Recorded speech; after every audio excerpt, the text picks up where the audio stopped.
Movie की शुरुआत में एक आदमी जंगल में भाग रहा होता है और पुलिस वाले अपने डॉग्स के साथ उसे चेस कर रहे थे। अगले सीन में हम एक फैमिली को देखते हैं जो अपनी वैनिटी वैन में पिकनिक पर जा रहे होते हैं। उसमें एक छोटी लड़की होती है जिसका नाम टाइलर होता है। उसके साथ उसके डैड पॉल, उसकी मॉम वेंडी और डॉग लकी होता है। यहाँ टाइलर की तबीयत सही नहीं होती, इसलिए उसका मूड ठीक करने के लिए पॉल और वेंडी गाना गा रहे होते हैं। और हमें पता चलता है कि पॉल पहले आर्मी में था जो एक बार भी लड़ चुका था। फिर ये पांचों लोग अपने पिकनिक के लिए हैप्पी कैंपिंग पार्क में पहुंच जाते हैं। तभी वहाँ एक बूढ़ा आदमी आता है जो वहाँ का केयर टेकर होता है। वो काफी गुस्सैल होता है क्योंकि वो बहुत रूडली पॉल को रूल्स बताता है कि तुम्हारा चेकआउट टाइम कल 11 बजे है, उससे पहले निकल जाना और अपने डॉग को हमेशा बांध के रखना। और उसका स्टोर भी वहीं होता है जो 6 को बंद होता है। फिर वो लोग अपनी वैनिटी वैन को सेट करने लगते हैं। पॉल और वेंडी काफी खुश होते हैं कि वो इस ट्रिप पर आए।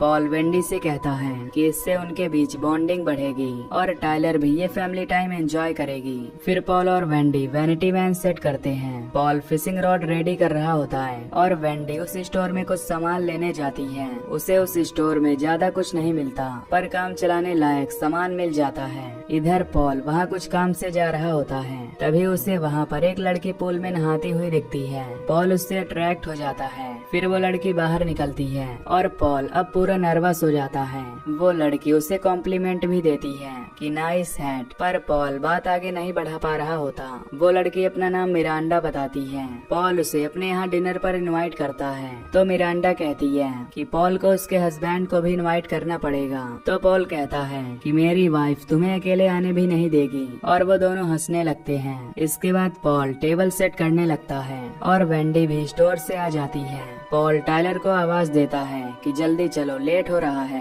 और वेंडी कहती है कि टाइलर को यहाँ मजा आएगा। तभी उनका डॉग लकी वैन से बाहर आता है और वेंडी टाइलर को चिल्लाती है तुम ऐसे डॉग को बाहर नहीं घुमा सकती। पर अभी भी टाइलर का कोई रिस्पॉन्स नहीं आता। तो वेंडी को लगता है कि टाइलर बाथरूम में लॉक हो गई है क्योंकि वो पहले भी ऐसे खुद को लॉक कर चुकी थी।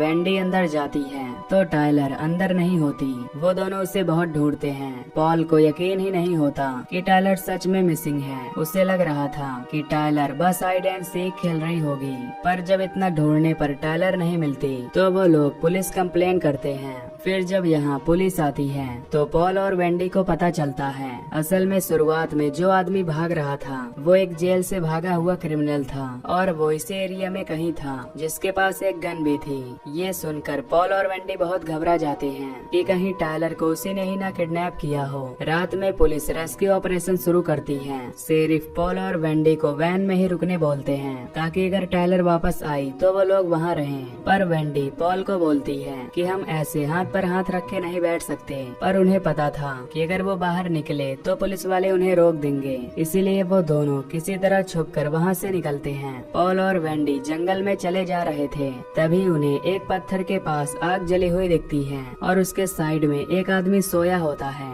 उसके पास गन भी होती है। वेंडी धीरे धीरे उसके पास बढ़ती है और गन उठा लेती है पर तभी वो आदमी उठ जाता है और वेंडी उसे शूट कर देती है। यहाँ पुलिस को भी ये आवाज सुनाई देती है। पॉल और वेंडी जल्दी वहाँ से भागते हैं और अपने वैन में आ जाते हैं। अगले दिन वेंडी बहुत परेशान होती है क्योंकि उसने किसी का मर्डर किया होता है। पॉल उसे समझाता है कि वो एक क्रिमिनल ही था। पुलिस वैसे भी उसे एनकाउंटर में मार ही देती पर वेंडी को ये सब सही नहीं लग रहा होता। वो पुलिस के सामने कॉन्फेस करना चाहती थी। इस बात से पॉल गुस्सा हो जाता है। वो वेंडी से कहता है कि हमें एक दूसरे के साथ रहना होगा, तभी हम इस सिचुएशन से बाहर निकल पाएंगे। तभी शेरिफ वहाँ आता है। पॉल वो गन क्लोजेट में छुपा देता है और वेंडी पिछले रूम में चली जाती है। पॉल दरवाजा खोलता है और शेरिफ अंदर आता है। पॉल उसके लिए कॉफी बनाने लगता है। तभी पॉल देखता है कि टेबल पर वेंडी की कैप होती है जो कल रात को वो पहन के गई थी और उस पे खून लगा था। अब पॉल शेरिफ को कॉफी देने जाता है और जानबूझकर कॉफी गिरा देता है और उसी कैप से साफ करता है और वो कैप छुपा देता है। फिर शेरिफ उन्हें बताता है कि कल रात को उस क्रिमिनल को अरेस्ट कर लिया गया है। वो बॉर्डर क्रॉस करने की कोशिश कर रहा था और कल एक कैंपर का भी मर्डर हो गया। वो असल में वो एक भटका हुआ ट्रैवलर था और किसी ने उसकी गोली मारकर मर्डर कर दिया। ये सब सुनकर वैंडी को बहुत हर्ट होता है कि उसने एक मासूम की जान ले ली। पॉल उसे समझाता है कि वो बस एक एक्सीडेंट था। फिर वो दोनों जब बाहर बैठे थे तभी वहाँ एक लोकल लड़का जिसका नाम जस्टिन होता है वो उनके पास आता है और उन्हें कंसोल करता है। बातों बातों में जस्टिन पूछता है कि टायलर कितने साल की थी। इससे वैंडी गुस्सा हो जाती है। वो बोलती है कि टायलर अभी भी जिंदा है। जस्टिन उन्हें सॉरी बोलकर चला जाता है। दूसरे दिन शेरिफ उन्हें फिंगरप्रिंट्स लेने के लिए और प्रेस कॉन्फ्रेंस के लिए बुलाता है। वहाँ पर पॉल और वैंडी ये मैसेज देते हैं कि जिससे भी उनकी बेटी मिले प्लीज इन्फॉर्म कीजिए। जब पॉल और वैंडी घर आते हैं तो मिरांडा अपने हस्बैंड के साथ उनसे मिलने आती है और साथ में कुछ खाने को भी लाते हैं। मिरांडा उन्हें बताती है कि आज वो लोग भी टायलर को ढूंढने चलेंगे क्योंकि पुलिस ने परमिशन दे दी थी। वो ये भी बताती है कि उसके हस्बैंड एक फायर फाइटर हैं। पॉल मिरांडा को डिनर पर इनवाइट करता है। तभी वैंडी गुस्से में अंदर जाती है और जोर से दरवाजा लगा लेती है। फिर मिरांडा का हस्बैंड उसे वहाँ से ले जाता है। फिर पॉल जब अंदर जाता है तो देखता है कि वैंडी ने वो सारा खाना सिंक में फेंक दिया था जो मिरांडा लाई थी। वैंडी गुस्सा होती है कि यहाँ उसकी बेटी खो गई है और पॉल मिरांडा को डिनर पे इनवाइट कर रहा था। उनकी बातों से हमें पता चलता है कि पॉल ने पहले भी वैंडी पर चीट किया होता है और वैंडी ने उसे सिर्फ टायलर के लिए ही माफ किया था। वो यहाँ ये सब सॉल्व करने ही आए होते हैं। इसके बाद हम शेरिफ के घर का सीन देखते हैं। वो खाली बोतल्स को शूट कर रहा होता है। वो काफी फ्रस्ट्रेटेड दिखाई दे रहा था। तब उसकी वाइफ बोलती है कि तुम उस मिसिंग केस को लेकर परेशान हो, तुम्हें अपनी प्रोफेशनल लाइफ घर पर नहीं लानी चाहिए। अगले सीन में वैंडी टायलर को वीडियोस लूप में देख रही होती है। तभी पॉल उसे सोने बोलता है पर वो नहीं मानती और वो मिरांडा पर शक करने लगती है कि उसी ने टायलर को किडनैप किया होगा। पॉल मना करते हुए कहता है कि तुम्हें बस नींद की जरूरत है, पर वैंडी के काफी जिद करने पर पॉल उसका साथ देने के लिए मान जाता है। फिर वो दोनों चुपके से मिरांडा के वैन में एंटर करते हैं। वहाँ तलाशी लेते वक्त वैंडी को IVF इंजेक्शंस, प्रीनेटल्स विटामिन मिलते हैं और ये चीजें ऐसे कपल्स यूज करते हैं जिनके बच्चे नहीं हो पा रहे होते। ये सब देखकर वैंडी का शक और पक्का हो जाता है क्योंकि मिरांडा ने उन्हें बोला था कि उसकी अभी अभी शादी हुई है, तो वो बच्चा होने के लिए इतने डिस्परेट क्यों थे।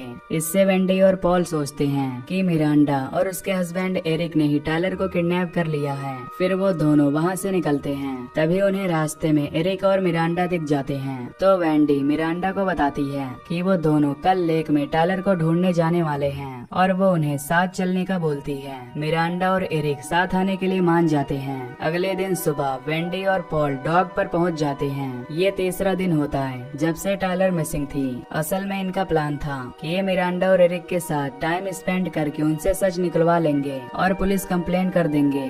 ये लोग पूरे 6 घंटे लेक में घूमते हैं पर उन्हें कुछ नहीं मिलता। फिर एरिक बोलता है कि अब गैस खत्म हो रही है इसलिए हमें वापस चलना चाहिए, पर वैंडी बोलती है कि कुछ दूरी पर उसे कोई चीज तैरती हुई दिख रही है। एरिक पहले तो मना करता है कि ये टायलर नहीं हो सकती, पर मिरांडा के कहने पर वो वहाँ जाते हैं। वो सही में बस एक बैग ही होती है। तभी पॉल मोटर का वायर निकाल लेता है जिससे बोट चालू नहीं हो रही होती। तब वैंडी एरिक से पूछती है कि तुम इतने श्योर कैसे थे कि ये बस एक बैग है? क्या तुम्हें टायलर के बारे में पता है? यह टायलर को तुमने ही किडनैप किया था। एरिक और मिरांडा ये एक्सपेक्ट नहीं कर रहे होते। एरिक बोलता है कि एक बार हम यहाँ से निकल जाएं तो हम तुम लोगों का चेहरा भी नहीं देखेंगे। तभी वैंडी अपने बैग से गन निकाल लेती है और एरिक की तरफ करके बोलती है कि तुम्हें जवाब देना होगा। जब वैंडी गन नीचे नहीं करती तो एरिक अपने रॉड से उसके सिर पर मारता है जिससे बोट पलट जाती है और पानी में एरिक पॉल का गला पकड़ लेता है। तब पॉल अपने पॉकेट से नाइफ निकालता है और एरिक को स्टैब कर देता है। मिरांडा भी पानी में डूब जाती है। इसके बाद पॉल और वैंडी वापस लौट आते हैं और अपने वैन में चले जाते हैं जैसे कुछ भी नहीं हुआ। उस रात पॉल डिनर तैयार करता है और वैंडी को भी बुलाता है। वैंडी गुस्सा होकर बोलती है कि हम डिनर कैसे कर सकते हैं। तब उन दोनों के बीच बहस होती है और वैंडी वहाँ से चली जाती है। बाद में जब वैंडी टेप्स लेने के लिए उस ओल्ड मैन के स्टोर पर जाती है तो वो कुछ अजीब नोटिस करती है। वहाँ पर एक रूम होता है जिसमें से अजीब सी आवाजें आ रही थी।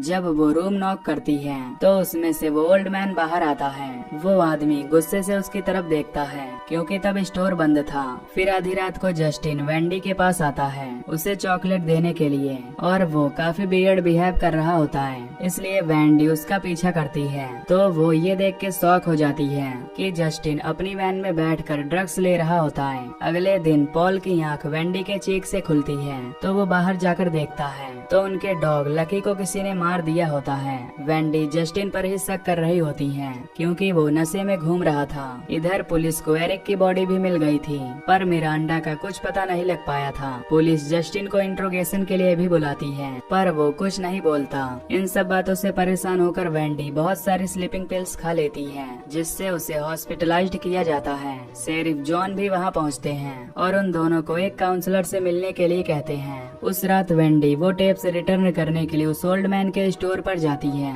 वहाँ पर कोई नहीं होता, तो वेंडी उस सीक्रेट रूम में चली जाती है जहाँ पर बहुत सारे टेप्स रखे होते हैं। वेंडी उनमें से एक टेप चलाकर देखती है तो शॉक हो जाती है क्योंकि उसमें सारी चाइल्ड पोर्नोग्राफी भरी होती है। तभी वो ओल्ड मैन पीछे से आकर उसे रॉड से मारकर बेहोश कर देता है और बांध देता है। इसके बाद वो सारे टेप्स एक बैग में भरने लगता है। तभी जैसे तैसे वेंडी अपने आप को छुड़ाती है और उस ओल्ड मैन के सिर पर हथौड़े से वार करती है। फिर बाद में वो पुलिस को सब बता देती है और उस ओल्ड मैन को अरेस्ट कर लिया जाता है। पॉल और वेंडी भी इस बात को एक्सेप्ट कर लेते हैं कि टायलर अब जा चुकी है। हालांकि ये केस अभी तक सॉल्व नहीं हुआ होता, इसलिए इसे सीबीआई को सौंप दिया जाता है। अगले सीन में शेरिफ जॉन को पॉल और वेंडी की एक 17 साल पुरानी फोटो मिलती है जिसमें वेंडी प्रेग्नेंट होती है। पर ये कैसे हो सकता था क्योंकि टायलर तो सिर्फ 10 साल की थी।